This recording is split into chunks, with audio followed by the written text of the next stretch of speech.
Today on the bench, I'll be using Vallejo contrast paints to paint up a zombie. So it's going to be a little bit of an experiment here using some Vallejo Xpress contrast paints.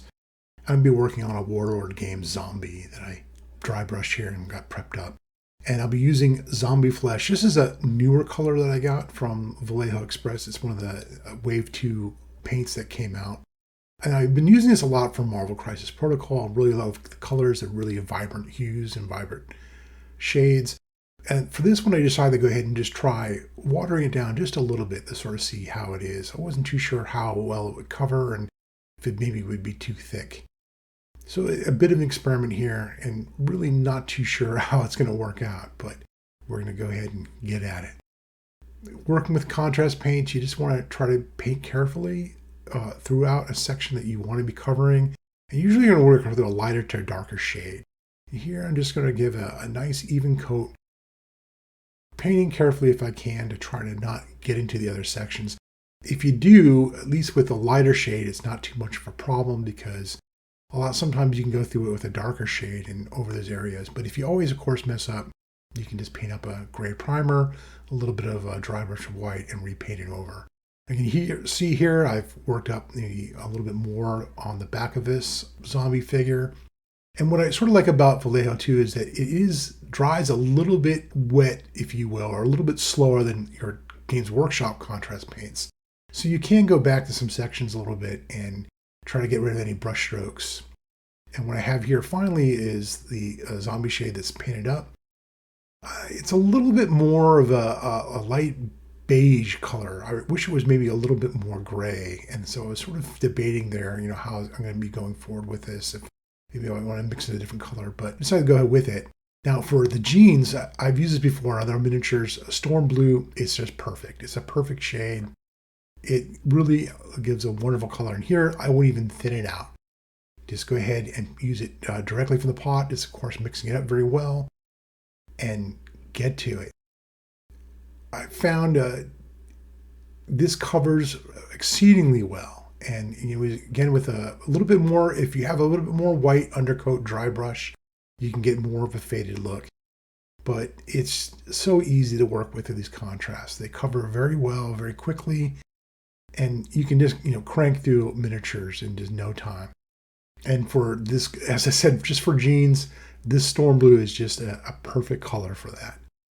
And you can see I'm just sort of working on one section at a time, giving us a nice even coat like what you want to try to do with contrast paints. And it's carefully going through certain sections. And here you finally see the way it dries out. It's just like a great look for jeans. I love it. And it's just so easy. Just one coat and there you go. Now for the jacket itself, I decided, or halter top, try Camouflage Green. I'm going for a little bit more muted colors right now. I think for a zombie, it's sort of, been out, decaying, running around the world, getting grungy and dirt and messed up. So I decided to shy away from using maybe more vibrant or brighter colors. And I'm using a little bit more neutral tones, but I want to give a little bit of color here. So I found this like dark green and it looked pretty good. And I'm just slowly working on her halter top here and going through the straps and going through a little bit of her chest in that area there and just trying to give it a nice coat. So you can see the final result for her top. There's green that's quite subdued, but it adds in parts a little bit of color, but doesn't really stand out. Like it a lot. Now for her hair, I decided to use Desert Ochre, and I thought this might be more of a light brown, but it ended up being more of a dirty blonde.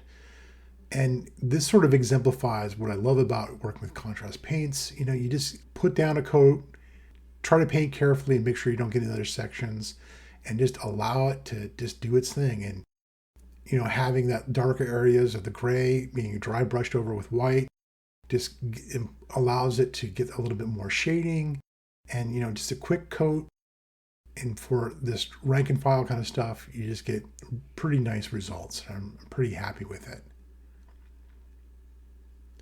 Just painting a little bit more on the bottom, just trying to make sure that you can get that even coat all throughout it and just trying to go evenly as possible. And there you go. It's got a nice dirty brown color and looks good. Now, for her leg, there's a chunk that looks like it's sort of missing, if you will, and a lot of rotten flesh. I was trying to figure out what to work with that, and I ended up using demonic skin. I was thought about using maybe some zombie flesh mixed in with some red, but this looked like it was a really nice subdued red color. And so I went into the sections that looked like it was really rotten or maybe chewed away or some type of horrible tissue damage. You want to impart like a dried blood color, and this just worked out great. And so just sort of painting into the recesses here, and this sort of became a little bit more of a fun part of painting, if you will, and allowed me to play around a little bit more instead of just blocking out sections of a miniature. So I'm doing a section of her arm there. You can see her hand's missing, it looks like a bone jutting out. And of course, we're working through her leg.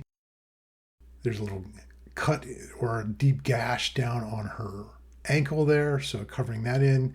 And that's where I go a little bit more details, if you will, and add a little bit more discoloration around the wound on her leg. And just trying to fill that in very well. That depression, you can see me just working a little bit more down there on the sides of her legs and around that gaping wound that she has.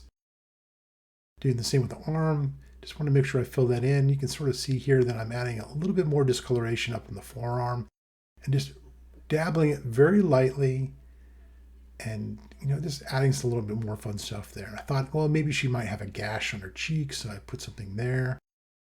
Possibly like a bite maybe on her neck.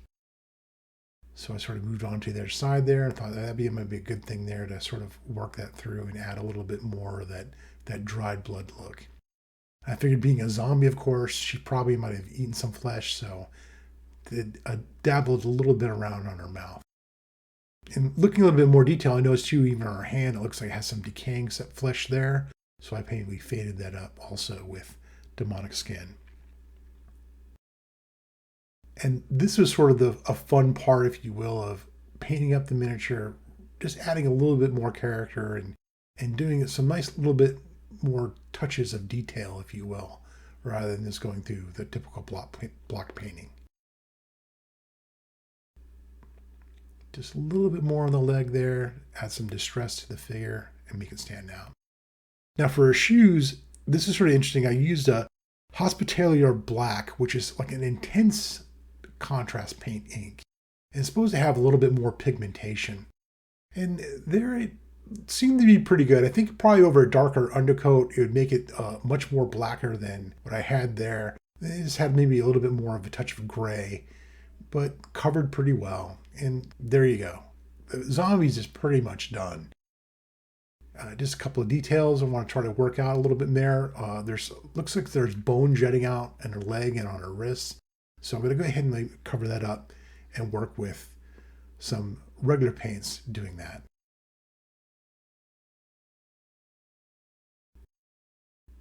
Now for those, I painted up those little fine little details, just a little bit of paint, just using regular acrylic paint.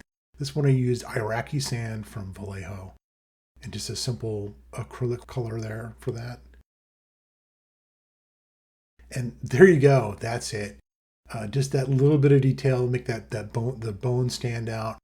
And this is not going to win any awards, but for rank and file kind of stuff, and like for a horde of zombies, like 30 plus miniatures when I get through.